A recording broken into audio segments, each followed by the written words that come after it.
Facing mirrors in our lives is a very hard thing to do because we have conditioned ourselves to avoid them at all costs. But today, I'm going to face my mirrors on camera for all of you so that you may see that you are not alone and there are more people like you out there than you think. Let's face the mirrors together. Hello everybody, welcome back to my channel and cheers. Today I am drinking nettle tea. It is a green tea. It is very, very good for your urinary tract in case you're interested. But if you are new here, please make sure you hit the subscribe button down below and like my videos. It really helps out my channel. And now, I am going to spill some tea today. I am going to talk to you guys all about my weight struggles. And I am going to delve very, very deep and take you back to the very, very beginning of my journey, which started back in Poland in 1985 when I was born. And now this is the part where I actually spill some tea. Oops. So I am a Polish woman. And people in Poland are completely obsessed with how they look. And it goes for clothes they wear. The makeup has to be perfect and on fleek, even if you are going to a grocery store. Yes, even the grocery store. Hair is so important. And so everybody judges everybody. And if you are Polish, you know I am right. That is why Polish women are regarded as some of the most beautiful women in the world.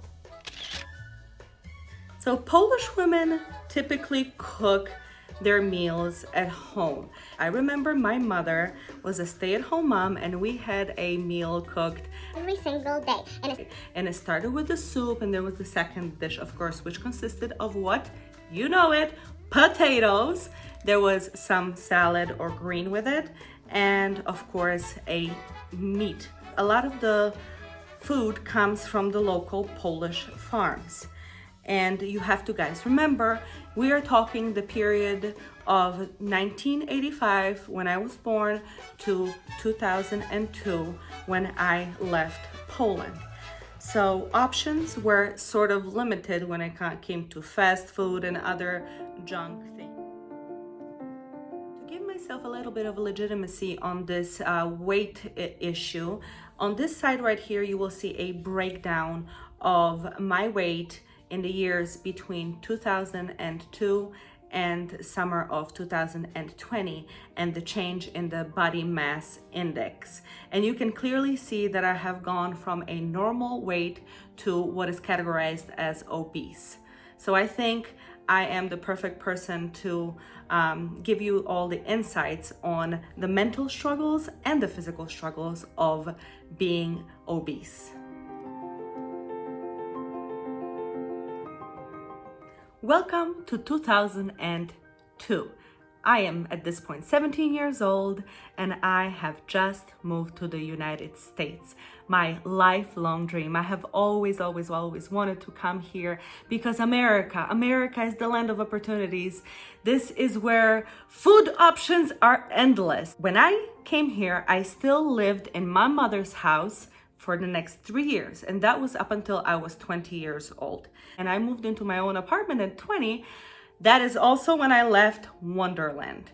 Wonderland is essentially when you weigh 100 pounds something, you're keeping the weight under 200 pounds.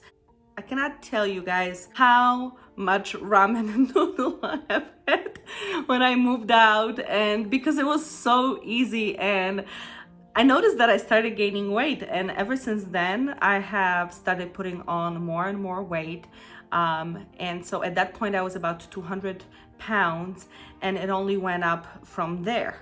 And the heaviest I have ever been is something I've never shared with anybody, but the heaviest I have ever been is 285 pounds.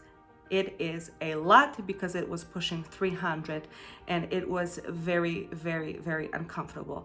In case you wonder how much I weigh right now, you're going to have to wait till the end of this video to find out. In 2007, January of 2007, I got pregnant. And they lied. They lied because they said I would only get morning sickness. And I was sick day in and day out for 4 straight months. This caused me to, of course, not want to eat anything, but I have also lost 23 pounds. In the later months of my pregnancy, I have wound up gaining 40 pounds, which if you see the difference, it is actually a 17-pound gain from the original starting weight from when I got pregnant. So it wasn't that much. If you think about Kim Kardashian, I think gained a lot more. So that didn't feel so bad. And it really helped that I was breastfeeding because when women breastfeed, something happens in their body that they are able to maintain the weight or something, but it definitely helped me with maintaining the weight.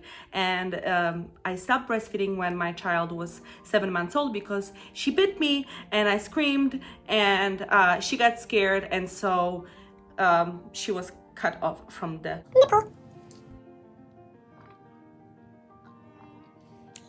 So after I stopped breastfeeding, I have started gaining a lot of weight. I was eating junk food all the time. My husband at the time was working a full-time and part-time job, and he was going to school full-time. So we weren't struggling.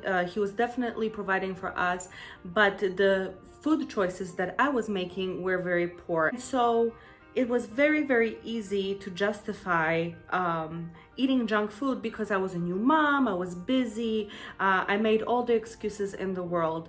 And so the weight gain started, and it showed, and it grew and it grew and it grew. I have gotten to this point in my life where I was 285 pounds.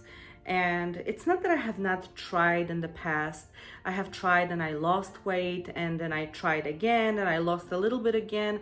But there came a time when I just stopped trying altogether. So we are now getting to a point where I'm going to tell you how I decided to finally take some action. I began flooding myself with information material, with speeches and people such as Ed Milet, David Goggins. I started listening to audiobooks to expand my mind and really search deeply within my soul what it is that I need to do to lose this weight and stick with this time.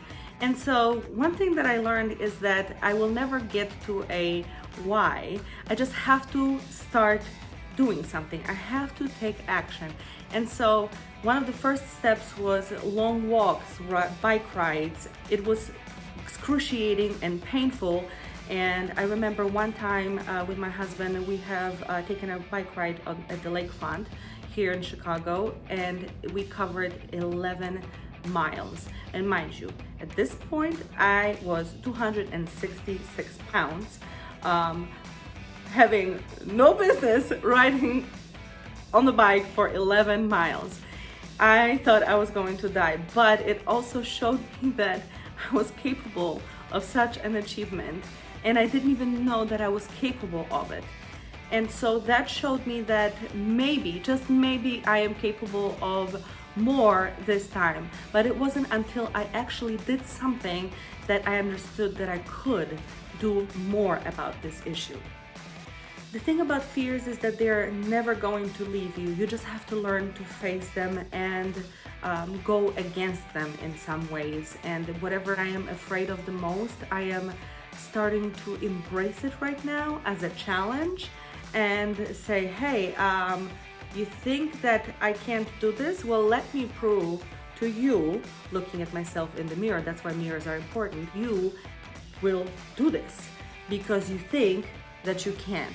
So now I am tricking myself into actually believing that I can do this, and so therefore I am taking action.